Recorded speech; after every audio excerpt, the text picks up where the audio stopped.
Viewers break तो बाद तुहाडा स्वागत है जी। डॉक्टर साहब हुण साडे दर्शकां नूं दसो की है अज दा सियासी मुद्दा। ਅੱਜ ਜਿਹੜੀ ਖਬਰ ਸਾਰੇ ਹਿੰਦੁਸਤਾਨ ਦੇ ਔਰ ਬਾਹਰ ਵੀ ਜਿਹੜੇ ਸਾਊਥ ਏਸ਼ੀਆ ਨਾਲ ਸੰਬੰਧਿਤ ਨੇ ਉਸ ਮੀਡੀਆ 'ਚ ਇਲੈਕਟ੍ਰੋਨਿਕ ਔਰ ਪ੍ਰਿੰਟ 'ਚ ਛਾਈ ਹੋਈ ਹੈ ਉਹ ਇਹ ਹੈ ਕਿ ਕਿਸ ਤਰ੍ਹਾਂ ਮਹਾਰਾਸ਼ਟਰ ਦੇ ਚੋਂ ਸ਼ਿਵ ਸੈਨਾ ਦੀ ਟਿਕਟ 'ਤੇ ਜਿੱਤ ਕੇ ਆਏ 11 ਦੇ ਕਰੀਬ ਸ਼ਿਵ ਸੈਨਾ ਦੇ ਮੈਂਬਰ ਪਾਰਲੀਮੈਂਟਸ ਨੇ ਮਹਾਰਾਸ਼ਟਰ ਸਦਨ ਦਿੱਲੀ ਦੇ ਵਿੱਚ ਜਿਹੜਾ ਨਵਾਂ ਹੀ ਬਣਿਆ ਜੀ ਉਸ ਦੇ ਵਿੱਚ ਇੱਕ ਕੇਟਰਿੰਗ ਸੁਪਰਵਾਈਜ਼ਰ ਜਿਹੜਾ ਕਿ ਰੇਲਵੇ ਡਿਪਾਰਟਮੈਂਟ ਨਾਲ ਸੰਬੰਧਿਤ ਹੁੰਦਾ ਹੈ ਜਿਹੜੇ ਵੀ ਉੱਥੇ ਫੂਡ ਦਾ ਪ੍ਰਬੰਧ ਕਰਦੇ ਨੇ ਔਰ ਜਿਸ ਨੇ ਅੱਜ ਕੱਲ੍ਹ ਰਮਜ਼ਾਨ ਦਾ ਮਹੀਨਾ ਚੱਲ ਰਿਹਾ ਹੈ ਸਾਡੇ ਮੁਸਲਮਾਨ ਭਰਾ ਭੈਣਾਂ ਰੋਜ਼ੇ ਰੱਖਦੇ ਨੇ ਜੀ ਕਿਵੇਂ ਉਹਨਾਂ 11 MPs ਨੇ ਜ਼ਬਰਦਸਤੀ ਉਸ ਸੁਪਰਵਾਈਜ਼ਰ ਨੂੰ ਉਹਦੇ ਮੂੰਹ ਦੇ ਵਿੱਚ ਜਿਹੜੀ ਹੈ ਰੋਟੀ ਤੁੰਨੀ ਔਰ ਉਹ ਈਵਨ ਵੀਡੀਓ ਵੀ ਬਾਹਰ ਆ ਗਈ ਹੈ ਬਹੁਤ ਸਾਰੇ ਮੀਡੀਆ 'ਚ ਚੱਲ ਰਹੀ ਹੈ ਜੀ ਹੁਣ ਜਿਹੜੀ ਗੱਲ ਅੱਜ ਤੋਂ ਕੁਛ ਦਿਨ ਪਹਿਲਾਂ ਅਸੀਂ ਡਿਸਕਸ ਕੀਤਾ ਹੈ ਸ਼ਾਇਦ ਕੱਲ੍ਹ ਜਾਂ ਪਰਸੋਂ ਅਸ਼ੋਕ ਸਿੰਘਲ ਵਿਸ਼ਵ ਹਿੰਦੂ ਪਰਿਸ਼ਦ ਵਾਲਿਆਂ ਨੇ ਕਿਹਾ ਸੀ ਕਿ ਵੀ ਜੇ ਘੱਟ ਗਿਣਤੀਆਂ ਨੇ ਭਾਰਤ 'ਚ ਰਹਿਣਾ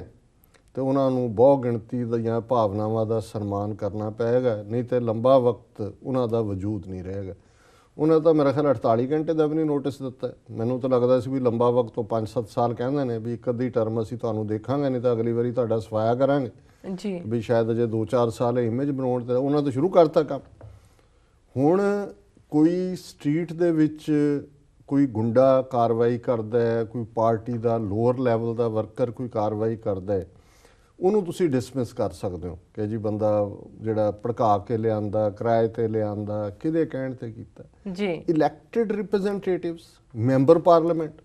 ਫਿਰ ਕੋਈ ਇੱਕ ਅੱਧਾ ਵਿਹਾਰ ਕਰੇ ਤੁਸੀਂ ਕਹਿ ਸਕਦੇ ਹੋ ਕਿ ਜੀ ਇੱਕ ਨੇ ਕੀਤਾ 11 ਮੈਂਬਰ ਪਾਰਲੀਮੈਂਟ ਜਿਸ ਸਟੇਟ ਨੂੰ ਰਿਪਰੈਜ਼ੈਂਟ ਕਰਦੇ ਨੇ ਉਸ ਮਹਾਰਾਸ਼ਟਰ ਦੇ ਵਿੱਚ 12-13% ਮੁਸਲਮਾਨ ਆਬਾਦੀ ਹੈ ਜਿਸ ਮੁਲਕ ਦੇ ਵਿੱਚ ਇਹ ਕਾਰਾ ਕਰ ਰਹੇ ਨੇ ਜਿਹਦਾ ਸੰਵਿਧਾਨ ਧਾਰਮਿਕ ਆਜ਼ਾਦੀ ਦਾ ਹੱਕ ਦਿੰਦਾ ਹੈ ਕਿ ਤੁਸੀਂ ਇੱਕ ਮੁਸਲਮਾਨ ਦਾ ਰੋਜ਼ਾ ਜ਼ਬਰਦਸਤੀ ਇਸ ਤੋਂ ਵੱਡਾ ਕੀ ਪਾਪ ਹੈ ਜੀ ਔਰ ਮੈਂ ਸਮਝਦਾ ਵੀ ਹੈ ਤਾਂ ਉਹ ਐਵੇਂ ਬਿੱਜੂ ਜਿਹਾ ਹੀ ਜਿਹੜਾ ਜੰਮੂ ਕਸ਼ਮੀਰ ਦਾ ਚੀਫ ਮਿਨਿਸਟਰ ਹੈ ਉਮਰ ਅਬਦੁੱਲਾ ਪਰ ਉਹ ਕਿਉਂਕਿ ਟਵੀਟ ਕਰਦਾ ਰਹਿੰਦਾ ਤੇ ਕਦੇ ਕਦੇ ਮੇਰੇ ਖਿਆਲ ਪੜ੍ਹ ਪੁੜ ਕੇ ਉਹਨੂੰ ਗੱਲ ਕੋਈ ਨਾ ਕੋਈ ਚੰਗੀ ਆ ਜਾਂਦੀ ਜੀ ਉਹਨੇ ਕਿਹਾ ਕਿ ਵੀ ਹੁਣ ਇਹੀ ਕੰਮ ਜੇ ਕਿਸੇ ਮੁਸਲਮਾਨ ਨੇ ਇੱਕ ਹਿੰਦੂ ਸ਼ਾਕਾਹਾਰੀ ਦੇ ਮੂੰਹ ਵਿੱਚ ਮਾਸ ਤੁੰਨਿਆ ਹੁੰਦਾ ਜੀ ਤੇ ਫਿਰ ਤੁਸੀਂ ਦੇਖਦੇ ਵੀ ਕੀ ਰਿਐਕਸ਼ਨ ਹੁੰਦਾ ਜੀ ਬਿਲਕੁਲ। ਹੁਣ ਇਹ ਵੀ ਇਹਨਾਂ ਦੀ ਕਰਤੂਤ ਸਮਝ ਆਈ ਸ਼ਿਵ ਸੈਨਾ ਦੀ ਕਿਉਂਕਿ ਔਰ ਇਹ ਰਲੇ ਹੋਏ ਨੇ ਇਹਨਾਂ ਨੂੰ ਲੱਗਦਾ ਮਹਾਰਾਸ਼ਟਰ ਦੇ ਵਿੱਚ ਹੁਣ ਚੋਣਾਂ ਹੋਣੀਆਂ ਨੇ ਕਿ ਇਹ ਸਾਰਿਆਂ ਨੂੰ ਕਿਤੇ ਨਾ ਕਿਤੇ ਇਹ ਯੂਜ਼ ਕਰਨਾ ਚਾਹੁੰਦੇ ਨੇ। ਇੱਕ ਗੱਲ ਜਿਹੜੀ ਅਸੀਂ ਕੱਲ੍ਹ ਵੀ ਡਿਸਕਸ ਕੀਤੀ ਸੀ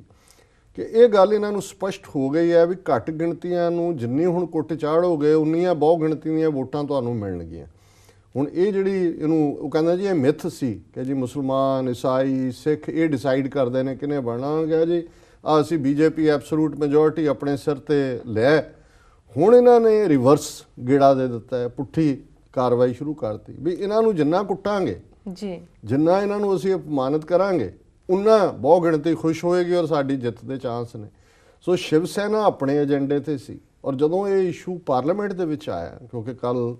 ਪਾਰਲੀਮੈਂਟ ਰਾਜ ਸਭਾ ਉਹਦੇ 'ਚ ਕਾਂਗਰਸ ਮੈਂਬਰਾਂ ਨੇ JDU ਦੇ ਮੈਂਬਰਾਂ ਨੇ ਤ੍ਰਿਣਮੂਲ ਕਾਂਗਰਸ ਨੇ ਇਹਨੂੰ ਉਠਾਇਆ ਜੀ ਤੇ BJP ਉਹਨਾਂ ਨੂੰ ਡਿਫੈਂਡ ਕਰ ਰਹੀ ਔਰ BJP ਦਾ ਇੱਕ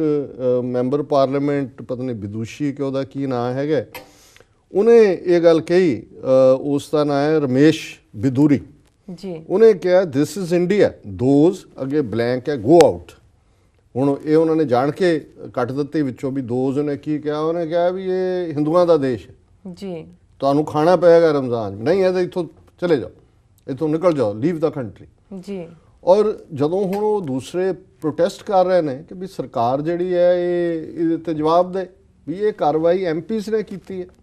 ਤੇ BJP ਗਵਰਨਮੈਂਟ ਕਹਿ ਰਹੀ ਹੈ ਕਿ ਜੀ ਇਹ ਅਸੀਂ ਦੇਖਾਂਗੇ ਇਨਵੈਸਟੀਗੇਟ ਕਰਾਂਗੇ ਅਜੇ ਇਹਦੀਆਂ ਕੋਈ ਕਨਫਰਮਡ ਰਿਪੋਰਟਾਂ ਨਹੀਂ ਹੈ ਔਰ ਸਾਰੇ ਮੀਡੀਆ ਦੇ ਉੱਤੇ ਉਹ ਵੀਡੀਓ ਚੱਲ ਰਹੀ ਹੈ ਜਿਹਦੇ 'ਚ ਕਿ ਉਹ ਸਾਰੇ ਖੜੇ ਨੇ ਮੈਂ ਵੀ ਦੇਖੀ ਉਹਦੇ ਮੂੰਹ 'ਚ ਤੁੰਨ ਰਹੇ ਨੇ ਜੀ। ਹੁਣ ਇਹ ਜਿਹੜਾ ਅਸ਼ੋਕ ਸਿੰਘਲ ਦੀ ਜਿਹੜੀ ਧਮਕੀ ਹੈ ਉਹਦੀ ਇੰਪਲੀਮੈਂਟੇਸ਼ਨ ਸ਼ਿਵ ਸੈਨਾ ਨੇ ਸ਼ੁਰੂ ਕਰ ਦਿੱਤੀ ਹੈ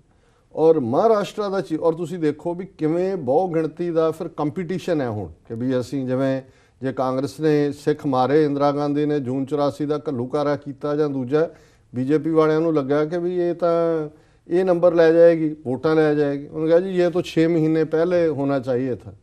राइट स्टेप बट लेट। ਜੀ ਇਹ ਦੂਸਰੀ ਉਹਨਾਂ ਦੀ ਬਿਆਨਬਾਜ਼ੀ ਸੀ। ਹੁਣ ਮਹਾਰਾਸ਼ਟਰ ਦੇ ਵਿੱਚ ਕਾਂਗਰਸ ਸ਼ਰਦ ਪਵਾਰ ਹੈ ਕਿ ਕੌਣ ਹੈ, ਉਸ ਦੀ ਸਰਕਾਰ, ਉਹਦਾ ਚੀਫ ਮਿਨਿਸਟਰ ਕਹਿ ਰਿਹਾ ਕਿ ਜੀ ਇਹਨੂੰ ਇਦਾਂ ਨਹੀਂ ਲੈਣਾ ਚਾਹੀਦਾ ਕੰਮ ਨਾਲ, ਅਸੀਂ ਬਹੁਤ ਰਿਸਪੈਕਟ ਕਰਦੇ ਹਾਂ ਸਾਰਿਆਂ ਦਾ। ਇਸ ਗੱਲ ਦੀ ਇਨਵੈਸਟੀਗੇਸ਼ਨ ਹੋਏਗੀ ਕਿ ਮਹਾਰਾਸ਼ਟਰ ਸਦਨ ਦੇ ਵਿੱਚ ਉਹਨਾਂ ਨੂੰ ਜਿਹੜੇ ਐਮਪੀ ਨੇ ਉਹਨਾਂ ਨੂੰ ਮਰਾਠੀ ਖਾਣਾ ਨਹੀਂ ਮਿਲਿਆ। ਹੋ ਸਕਦਾ ਹੈ ਇਹਦੇ ਕਰਕੇ ਉਹਨਾਂ ਨੂੰ ਸ਼ਾਇਦ ਪਤਾ ਹੀ ਨਾ ਹੋਏ ਕਿ ਵੀ ਉਹ ਮੁਸਲਮਾਨ ਹੈ, ਜਿਹਦੇ ਮੂੰਹ 'ਚ ਉਹਨਾਂ ਨੇ ਤਾਂ ਆਪਣੇ ਵੱਲੋਂ ਜਿਹੜਾ ਉਹ ਪ੍ਰੋਟੈਸਟ ਕੀਤਾ ਵੀ ਉਹਨਾਂ ਨੂੰ ਖਾਣਾ ਚੰਗਾ ਨਹੀਂ ਮਿਲ ਰਿਹਾ ਜੀ। ਹੁਣ ਸ਼ਿਵ ਸੈਨਾ ਦੀ ਕਰਤੂਤ, ਬੀਜੇਪੀ ਦਾ ਉਸ ਦੇ ਨੂੰ ਡਿਫੈਂਸ ਕਰਨਾ ਸਰਕਾਰ ਦਾ, ਔਰ ਈਵਨ ਕਾਂਗਰਸ ਐਸ ਦਾ ਇਸ ਲੈਵਲ ਤੱਕ ਜਾ ਕੇ ਦੱਸਣਾ ਔਰ ਕਹਿਣਾ, ਫਿਰ ਇਹ ਹੁਣ ਦੱਸ ਰਿਹਾ ਵੀ ਆਉਣ ਵਾਲੇ ਦਿਨਾਂ 'ਚ ਘੱਟ ਗਿਣਤੀਆਂ ਦਾ ਕੀ ਹੋਏਗਾ। ਔਰ ਇਹਨਾਂ ਘਟਨਾਵਾਂ ਨੂੰ ਤੁਸੀਂ ਇਕੱਲੇ ਕਾਰੇ ਜੇ ਦੇਖਦੇ ਹੋ ਤਾਂ ਵੱਖਰਾ, ਕਿਵੇਂ ਚੀਨ ਦੇ ਵਿੱਚ ਬਾਸਕਟਬਾਲ ਦਾ ਮੈਚ ਹੈ, 2 ਸਿੱਖ ਬੱਚੇ ਜਿਹੜੇ ਨੇ ਇੰਡੀਆ ਦੀ ਟੀਮ ਨੂੰ ਰਿਪਰੈਜ਼ੈਂਟ ਕਰਦੇ ਨੇ, ਉਹਨਾਂ ਨੂੰ ਪਟਕੇ ਲਾਉਣ ਤੇ ਮਜਬੂਰ ਕੀਤਾ ਗਿਆ ਜੀ। ਔਰ ਇਹ ਇਹਨਾਂ ਦੀ ਕਿੱਥੇ ਸੀ ਇੰਡੀਅਨ ਗਵਰਨਮੈਂਟ, ਇਹਨਾਂ ਦਾ ਸਿਸਟਮ ਜਾਂ ਉਹਨਾਂ ਦੀ ਹੁਣ ਇਹ ਦੋਨੋਂ ਖਬਰਾਂ ਨਾਲ ਲੱਗੀਆਂ ਹੋਈਆਂ ਨੇ। ਅੱਜ ਦੀਆਂ ਖਬਰਾਂ ਨੇ ਕਿ 6 ask to remove their turban, ਹਾਲਾਂ ਪਟਕੇ ਨੂੰ ਵੀ ਟਰਬਨ ਕਹਿ ਰਹੇ ਨੇ ਜੀ। ਤੇ ਇਧਰ ਇੱਕ ਮੁਸਲਮਾਨ ਭਰਾ ਦਾ ਜਿਹੜਾ ਹੈ ਉਹ ਰੋਜ਼ਾ ਤੋੜਿਆ ਗਿਆ ਔਰ 11 ਮੈਂਬਰ ਪਾਰਲੀਮੈਂਟ ਤੋੜ ਰਹੇ ਨੇ ਉਸ ਦੇ ਫੇਥ ਨੂੰ ਜਿਹੜਾ ਉਹ ਕਮਜ਼ੋਰ ਕਰਨ ਦੇ ਲਈ। ਸੋ ਹੋਰ ਕੀ ਸਬੂਤ ਚਾਹੀਦੇ ਨੇ। ਸੋ ਅਸੀਂ ਇਸ ਘਟਨਾ ਦੀ ਨਿਖੇਧੀ ਕਰਦੇ ਹਾਂ, ਵੀ ਕੰਡੈਮ ਵੈਰੀ ਸਟਰੋਂਗਲੀ। ਔਰ ਜਿਹੜੇ ਬਹੁ ਗਿਣਤੀ 'ਚ ਬੈਠੇ ਲੋਕ ਜਿਹੜੇ ਸਾਨੂੰ ਜਾਂ ਖਾਲਿਸਤਾਨੀਆਂ, ਕਸ਼ਮੀਰੀਆਂ ਔਰ ਦੂਸਰਿਆਂ ਨੂੰ ਹਮੇਸ਼ਾ ਕੋਸਦੇ ਨੇ ਕਿ ਜੀ ਅਸੀਂ ਬੜੇ ਫੈਨੈਟਿਕ ਹੈ ਜਾਂ ਅਸੀਂ ਇਨਟੋਲਰੈਂਟ ਆ, ਉਹ ਆਪਣੀਆਂ ਜ਼ਬਾਨਾਂ ਖੋਲ੍ਹਣ, ਜ਼ਰਾ ਆਪਣੀਆਂ ਕਲਮਾਂ ਚਲਾਉਣ ਔਰ ਦੇਖਣ ਕਿ ਇਹ ਹੁਣ ਅੱਛੇ ਦਿਨ ਆ ਗਏ ਨੇ ਹਿੰਦੁਸਤਾਨ ਦੇ, ਇਹ ਅੱਛੇ ਦਿਨ ਨੇ ਜਿਹੜੇ ਤੁਸੀਂ ਦਿਖਾ ਰਹੇ ਹੋ ਘੱਟ ਗਿਣਤੀਆਂ ਨੂੰ। ਜੀ ਸ਼ੇਮ ਔਨ ਦੈਮ ਆਲ। ਜੀ ਬਿਲਕੁਲ ਡਾਕਟਰ ਸਾਹਿਬ, ਇਸ ਤਰ੍ਹਾਂ ਲੈਣੇ ਆ ਬ੍ਰੇਕ। ਵਿਊਅਰਸ ਤੁਸੀਂ ਨਾਲ ਇਸ ਤਰ੍ਹਾਂ ਜੁੜੇ ਰਹੋ, ਮਿਲਦੇ ਆ ਕਮਰਸ਼ੀਅਲ ਬ੍ਰੇਕ ਤੋਂ ਬਾਅਦ।